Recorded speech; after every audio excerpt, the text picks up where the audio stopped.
하나님의 말씀 보겠습니다. 하나님의 말씀은 구약 성경 열왕기상 12장 25절에서 33절까지의 말씀을 교독을 합니다. 구약 성경 536페이지입니다. 구약 성경 536페이지에 있는 열왕기상 12장 25절에서 33절까지의 말씀을 교독을 합니다. 25절의 말씀을 제가 먼저 봉독해 올립니다. 여로보암이 에브라임 산지에 세겜을 건축하고 거기서 살며 또 거기서 나가서 분회를 건축하고 그의 마음에 스스로 이르기를 나라가 이제 다윗의 집으로 돌아가리로다. 만일 이 백성이 예루살렘에 있는 여호와의 성전에 제사를 드리고자 하여 올라가면 이 백성의 마음이 유다 왕 된 그들의 주 르호보암에게로 돌아가서 나를 죽이고 유다의 왕 르호보암에게로 돌아가리로다 하고 이에 계획하고 소지를 받들고 우리에게 말하기를 너희가 다시는 예루살렘에 올라갈 것이 없더라. 이스라엘아 이는 너희를 이 땅에서 인도하여 올린 너희들이라 하고 하나는 베델에 두고 하나는 단에 둔지라. 이 일이 제가 하였으니 이는 백성들이 다까지 가서 그 하나에게 경배함이더라. 그가 또 산당들을 짓고 레위 자손 아닌 보통 백성으로 제사장을 삼고 열 때 닳고 그 달 15째 날로 절기를 정하여 유다의 절기와 비슷하게 하고 제단에 올라가되 베델에게서 그와 같이 하여 그가 만든 송아지에게 제사를 드렸으며 그가 지은 산당의 제사장을 베델에서 세웠더라. 33절의 말씀을 같이 읽습니다. 그가 자기 마음대로 정한 날 곧 8째 달 15째 날로 이스라엘 자손을 위하여 절기로 정하고 베델에 쌓은 제단에 올라가서 분향하였더라. 아멘. 이번 주에 가장 큰 뉴스 중에 하나가 노태우 대통령 서거 소식이었습니다. 이 노태우 대통령의 죽음을 두고 찬반이 나뉘어졌죠. 공이 있는 사람이고 가가 있는 사람이다 라고 해서 국가장에 대해서 왜 국가장을 치르느냐라는 것과 그래도 대통령이기 때문에 국가장으로 해야 된다는 의견들이 나뉘었습니다. 그래서 정부에서는 국가장으로 하되 역대 대통령들이 현충원, 국립공원, 즉 국립묘지에 묻혔던 것을 거부하고 장례식은 국가장이었지만 현충원과 국립묘지에는 안장하지 못하도록 결정을 내렸습니다. 성경에 보면 남유다의 왕들 중에서도 이런 왕들이 있었습니다. 마지막이 좋지 않았거나 그가 하나님의 뜻대로 행하지 못했던 사람들에 대해서 성경이 어떻게 역사하고 있냐 하면 그가 다윗성에 예루살렘 성에 장사는 되었지만 열왕의 묘실에는 들어가지 못하였더라. 즉 수도에는 장사됐지만 왕들의 묘실에는 장사되지 못한 왕들이 있었던 것입니다.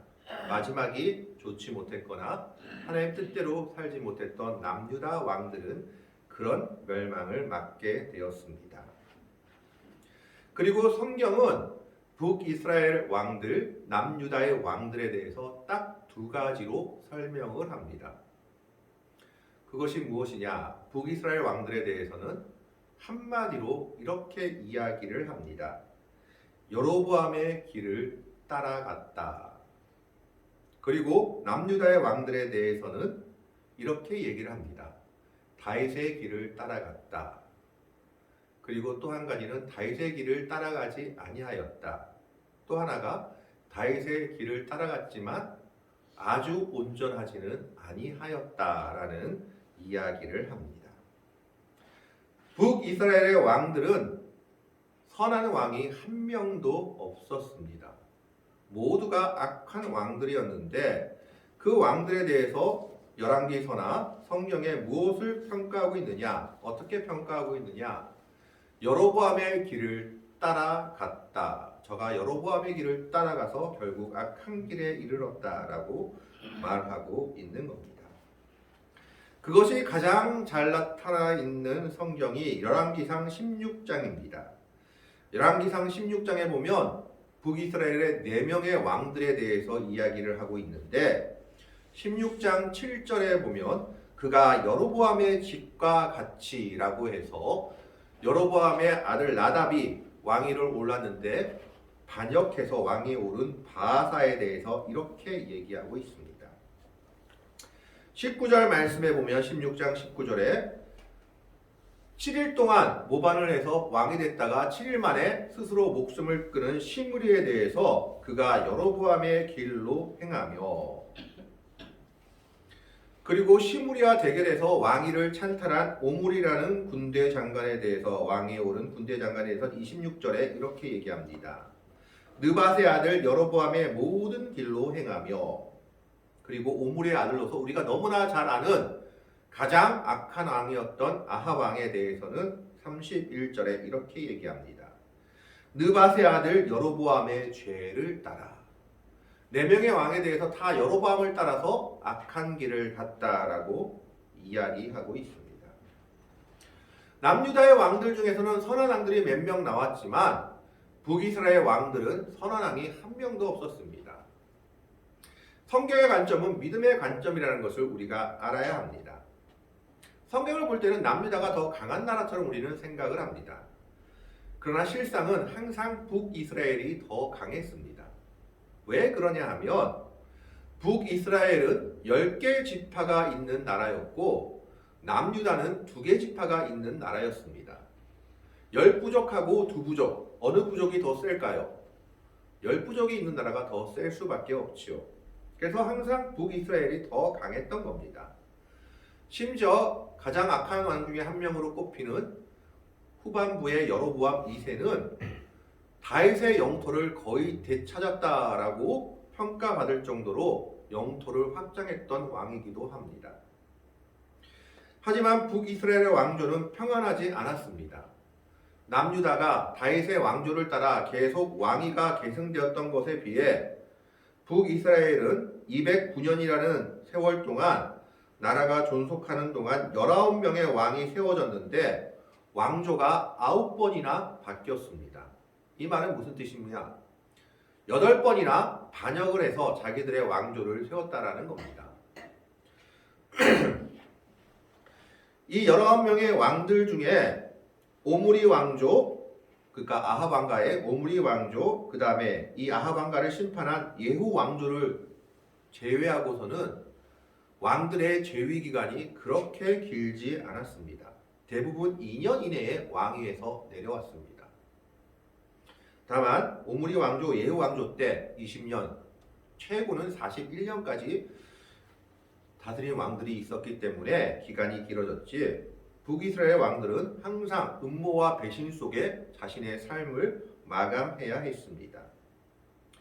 아합 왕조가 일어났다는 것은 8번의 반란이 일어났다는 것을 의미합니다. 이 북이스라엘의 왕 중에서 가장 오랫동안 통치한 왕이 좀 전에 말씀드렸던 가장 넓은 영토를 차지했던 여로보암 2세 41년 동안 통치했습니다. 그러면 가장 짧은 기간 왕을 한 사람은 좀 전에 말씀드렸던 시므리, 7일 동안 왕위에 올랐다가 스스로 불에 타 죽어버립니다. 이처럼 북이스라엘의 왕위는 험난한 왕이었고 그들의 길은 결국 모두 한마디 말로 요약됩니다.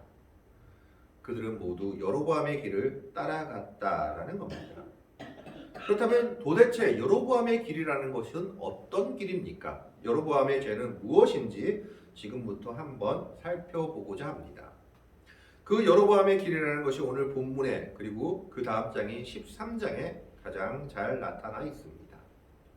오늘 25절에 보면 여로보암이 이제 자기의 나라를 세우고 가장 먼저 한 것이 수도를 건축한 것입니다. 그래서 에브라임 산지에 세겜을 건축했다라고 했는데 이것은 참 잘한 일 중에 하나였습니다. 왜냐하면 세겜이라는 이 도시는 구약 성경에 보면 아브라함이 가나안에 들어와서 이방 땅인 가나안에 들어와서 처음으로 제단을 쌓은 곳입니다. 그리고 예루살렘과 50km 거리밖에 되지 않은 곳이어서 역사적으로도 신앙적으로도 도읍을 삼기에 충분한 곳이었습니다. 이 일은 잘못한 일이 아닙니다. 그리고 또 거기서 나가서 분회를 건축하고, 이 분회는 아마 베델을 이야기하는 것 같은데, 이 분회를 건축한 건 방어 성벽을 건축한 겁니다. 남유다 사람들이 혹시 침략해 오는 것을 대비해서 방어 성벽을 건축한 겁니다. 여기까지는 별 문제가 없습니다. 그런데 그 다음부터 문제가 생깁니다. 26절의 말씀을 한번 보겠습니다. 26절의 말씀에 보면 그의 마음에 스스로 이르기를 나라가 이제 다윗의 집으로 돌아가리로다. 이 성경을, 이 구절을 표준세 번역이나 다른 성경을 보면 이렇게 번역하고 있습니다. 그가 근심하여 마음에 이르기를. 그에게 근심이 하나 생겼던 겁니다. 그 근심이 뭐냐? 나라가 이제 다윗의 집으로 돌아가리로다. 자기를 따르는 백성들이, 그리고 자기를 따르는 신하들이 혹시 자기를 배신할까봐 두려워했습니다. 그래서 27절에 이렇게 말하고 있습니다. 만일 이 백성이 예루살렘에 있는 여호와의 성전에 제사를 드리고자 하여 올라가면 이 백성의 마음이 유다 왕 된 그들의 주 르호보암에게로 돌아가서 나를 죽이고 유다의 왕 르호보암에게로 돌아가리로다 하고, 이 당시는 아직까지 예루살렘에 성전이 있었기 때문에 남과 북으로 나라가 나뉘었다 해도 절기 때 하나님께 제사 드리기 위해서는 예루살렘을 갈 수밖에 없었던 겁니다. 그런데 그런 백성들을 보면서 여로보암은 한 가지 걱정이 생겼던 겁니다. 이 백성들이 절기 때 예루살렘에 제사 드리러 가는데, 예루살렘에 제사 드리러 가다 보면 그들의 마음이 르호보암 왕한테 기울어서 나를 배신할 것이 아니냐. 그래서 나를 배신하고 르호보암 왕하고 연합해서 열지파가 결국 나를 밀어내고 죽일 것이 아니냐 하는 두려움이 갑자기 일었던 것입니다. 어떻게 보면 그는 왕으로서 그만큼 자신이 없었기도 했던 겁니다. 그의 나라가 어떻게 보면 급조되어서 된 나라였기 때문에 솔로몬의 범죄로 인해서 그 아들 르호보암 때에 르호보암이 노인들의 충고를 듣지 않고 백성을 더 억압하겠다라고 답을 내리자마자 열지파들이 반발해서 세운 나라가 북이스라엘이었습니다. 그래서 그의 마음에는 항상 자신이 나라의 왕이면서도 불안한 마음이 있었던 겁니다. 이것은 어느 면에서는 이해가 되는 일이기도 합니다. 왜냐하면 성경에 보면 솔로몬이 여인들로 인해서 우상을 섬기는 범죄를 했을 때 하나님께서는 그를 향해 예언하셨습니다. 너의 나라가 찢겨서 다른 사람에게 반을 줄 것이다. 그리고 이때 선지자였던 아히야라는 선지자가 여로보암을 찾아가 기름을 붓고 내가 열지파의 왕이 될 것이다 라고 예언했습니다. 이 말이 솔로몬의 귀에 들어가자 솔로몬은 바로 여로보암을 잡아 죽이려고 합니다. 이때 여로보암은 솔로몬의 장수로서 엄청 유능한 장수였습니다. 자기를 솔로몬이 죽이려 한다는 사실을 알자마자 여로보암은 애굽으로 도망갑니다. 지금은 이집트로 도망가서 솔로몬이 죽을 때까지 거기서 나오지 않고 있다가 솔로몬이 죽자 사람들이 여로보암을 다시 이스라엘로 데려옵니다. 이런 전적이 있기 때문에 그는 항상 유다의 왕들이 자기를 죽일지도 모른다는 두려움에 사로잡혀 있었던 것 같습니다. 그래서 그는 열지파의 왕이 되고 나서도 항상 두려워했던 것이 내가 혹시나 배신당해 죽을까, 남유다의 왕이 나를 죽이러 올까 하는 두려움이었습니다. 왜냐하면 이 당시는 아직 전적이 그리고 북이스라엘의 국력이나 군대가 제대로 갖추어져 있지 않았기 때문에 이런 불안은 더해져 갔을 겁니다. 그러나 그럼에도 불구하고 그는 해서는 안 될 짓들을 합니다. 그것이 바로 여로보암의 길이었습니다. 그것이 오늘 본문 말씀에 나와 있습니다. 그의 잘못은 네 가지로 정리할 수 있습니다. 첫 번째는 금송아지를 만든 겁니다. 백성들로 하여금 우상 숭배를 한 것이었죠. 28절의 말씀을 보겠습니다. 이에 계획하고, 여기서 계획했다는 말이 중요합니다. 그는 아주 계획적으로 이 일을 했다라는 겁니다. 두 금송아지를 만들어 무리에게 말하기를 너희가 다시는 예루살렘에 올라갈 것이 없도다. 이스라엘아, 이는 너희를 애굽 땅에서 인도하여 올린 너희의 신들이라 하고. 어디서 많이 본 장면 같지 않습니까? 출애굽기에 보면 모세가 시내산에 올라가서 하나님의 계명을 받을 때 40주야 동안 내려오지 않으니까 밑에서 아론에게 많은 사람들이 한 가지 요구를 했습니다. 모세가 어떻게 되는지 알지 못하겠으니까 우리를 위하여 신의 형상을 만들어 달라. 그래서 아론이 각을 재고 자로 새겨서 송아지의 형상을 만들어서 이스라엘 백성들이 그것이 하나님이다 하고 섬겼던 기록이 나와 있습니다. 우리가 여기서 착각하는 것이 있는데, 이스라엘 백성들은 우상을 섬긴다고 섬긴 것이 아니라 하나님을 송아지라고 생각하고 송아지의 형상을 만들어서 섬겼던 겁니다. 그래서 출애굽기에도 보면 너희를 인도하여 낸 신이다 라고 송아지를 향해 말하고 있습니다. 오늘 말씀도 똑같습니다. 두 금송아지를 만들어서 지금 여로보암이 북이스라엘 백성들에게 뭐라고 얘기합니까? 이스라엘아, 이는 너희를 애굽 땅에서 인도하여 올린 너희의 신들이라 하고, 하나님은 유일신인데도 신들이다 라고 얘기를 하고 있습니다. 우상 숭배의 죄를 첫 번째로 저질러 버립니다.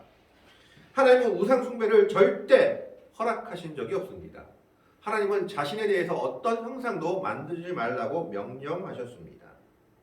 그럼에도 불구하고 여로보암은 자신의 권력을, 자신의 권세를 지키기 위해 우상을 만들고 이스라엘 백성들에게 그것에게 경배할 것을 강요한 것입니다. 두 번째 범죄는 바로 29절에 나와 있습니다. 하나는 베델에 두고 하나는 단에 둔지라. 불법적으로 하나님의 성전을 만들어서 거기다 우상을 둔 것입니다.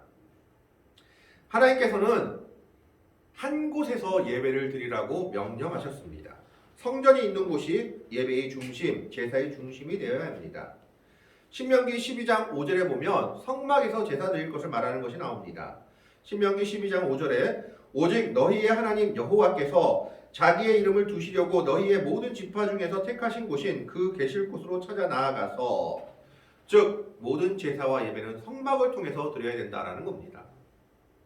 집에서 드려도 된다라고 말하는 사람들도 있지만 성경을 보게 될 때 항상 교회 중심, 성전 중심, 성막 중심의 예배와 제사를 하나님이 강조해 왔음을 보여줍니다.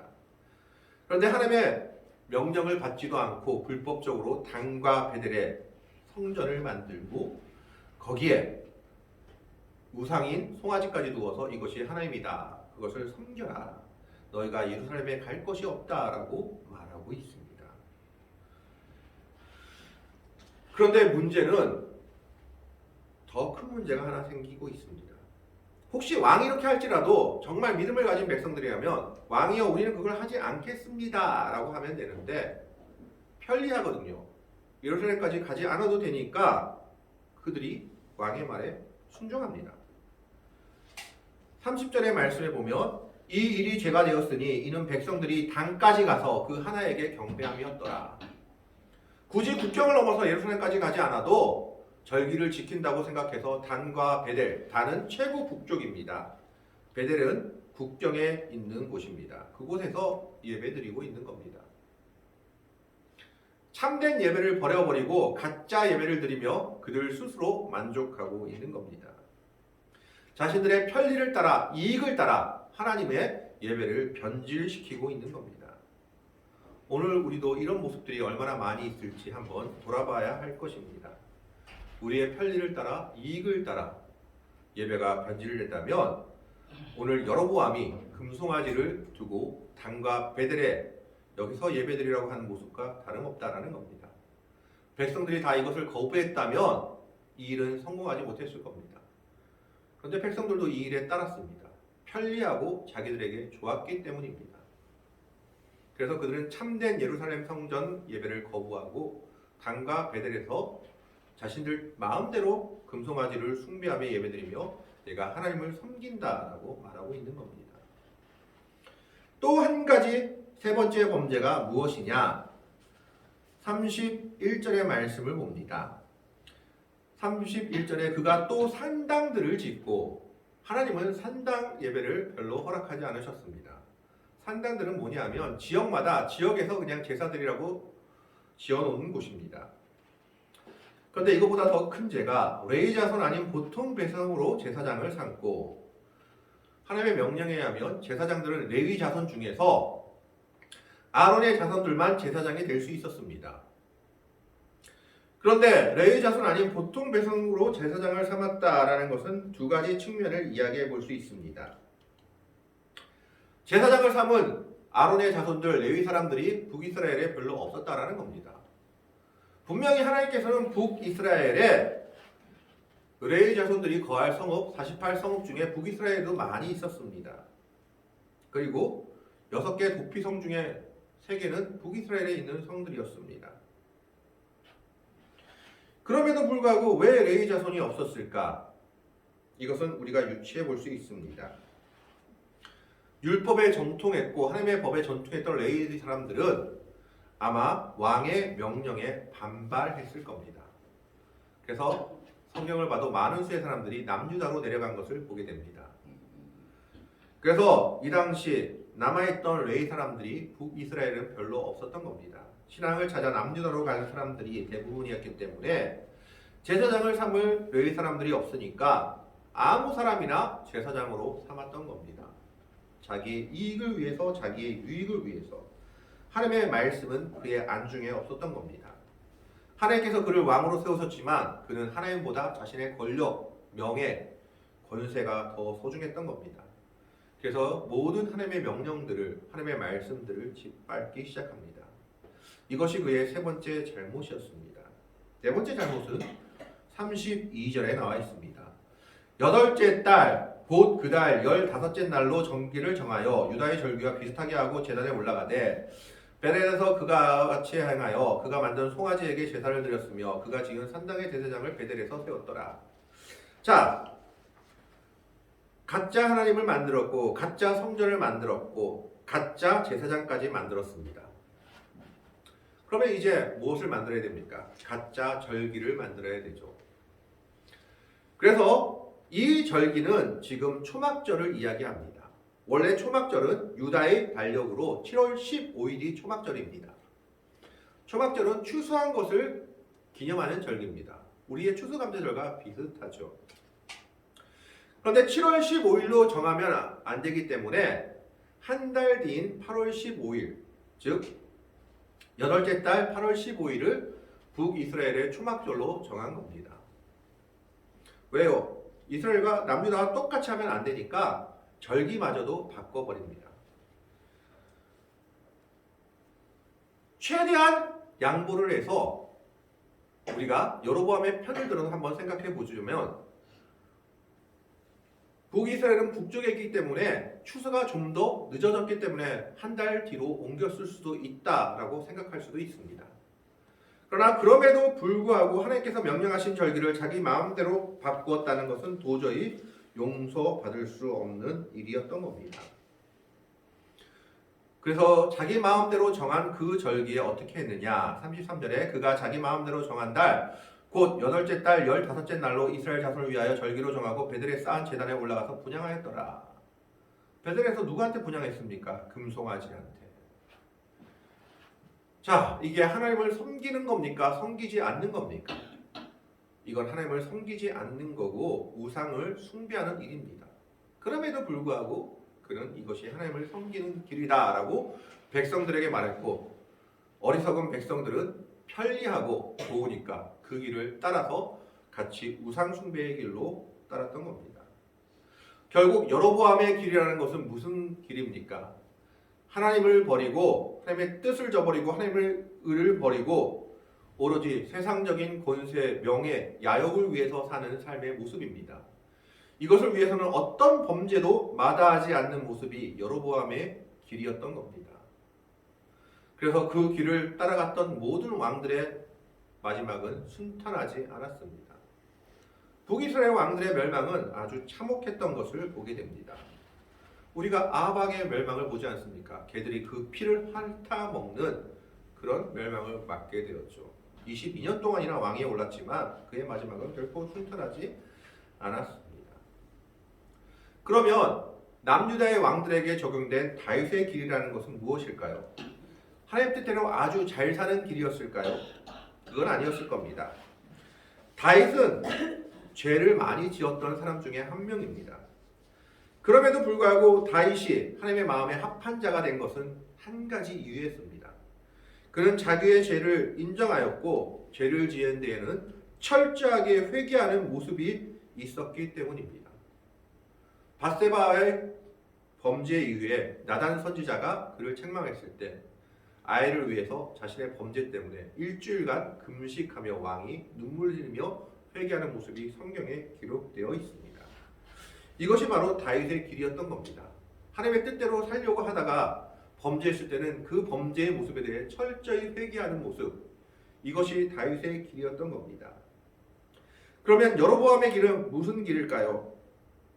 여로보암의 길은 오로지 자신만을 생각하는 길, 편리함만을 내세우는 길, 하나님의 뜻이 아니라도 불법이라도 나한테 좋다면 그것을 행하는 길, 우상 숭배를 아무렇지 않게 생각하는 길, 하나님의 뜻을 왜곡하는 그 길이 여로보암의 길이었던 겁니다. 이 길의 결국이 결코 좋을 수는 없었던 겁니다. 사랑하는 성도 여러분, 하나님을 믿는다는 것은 하나님의 뜻대로 산다는 것입니다. 하나님이 기뻐하시는 길을 걸어간다는 겁니다. 내가 보기에, 내가 생각하기에 나한테 편리한 대로 믿고 사는 것이 하나님의 뜻대로 사는 것이 아니라 하나님의 명령하신 그대로, 하나님의 말씀대로 사는 것이 하나님의 뜻대로 사는 것이 하나님을 믿는다는 것입니다. 그것이 진정한 믿음의 백성들의 모습일 것입니다. 여로보암처럼 권세와 권력이 최고의 중심이 아니라 하나님이 최고의 중심이 되는 삶이 믿음의 삶인 것입니다. 권세와 권력과 자신의 것이 최고의 중심이 되다 보면 하나님을 배반하고 우상을 섬기는 삶을, 그리고 우상을 섬기는 그 삶 속에서도 회개하지 못하고 이것이 맞다고 어리석은 길을 걸어가게 되는 것입니다. 그것이 여로보암의 길이었고 이 길을 따라갔던 북이스라엘 왕들은 모두 비참한 최후를 맞게 됩니다.